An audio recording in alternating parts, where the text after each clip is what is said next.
করোনাকালীন পরিস্থিতিতে পানিসাগরস্থিত quarantine centre থেকে পালিয়ে যাওয়া কুখ্যাত আসামিকে মঙ্গলবার আসামের শিলচর থেকে আটক করল ধর্মনগর থানার পুলিশ।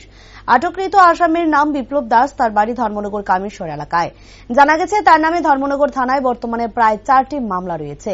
মঙ্গলবার সন্ধ্যায় উত্তর জেলার পুলিশ সুপার ভানুব্রত চক্রবর্তী জানান, 2020 সালে একটি মামলায় তাকে গ্রেফতার করে থানায় এনে তার মেডিকেল টেস্ট করা হলে তার দেহে করোনার হদিশ মেলে।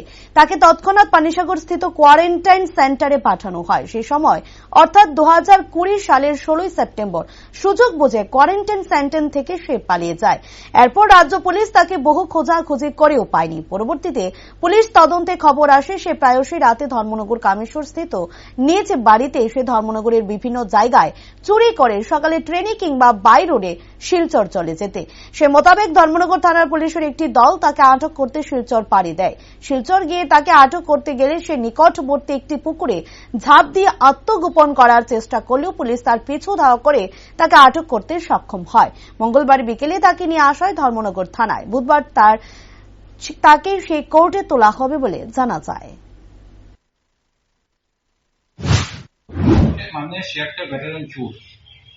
ধর্মনগরে 4টা তার নামে কেস আছে, সবগুলি চুরির এবং চুরির মাল মানে সে রিসিভার।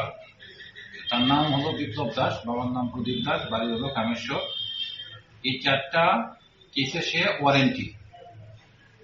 এবং এটা ছাড়াও তাকে একবার কোভিড পিরিয়ডে ধর্মনগর থানার একটা কেসে পানিসাগর যে কোভিড সেন্টার ছিল সেখানে পাঠানো হয়েছিল। সে সেই সেন্টার থেকে পালিয়ে যায়। সেখানে তার নামে একটা লাইভ কেস আছে, 224-এর কেস।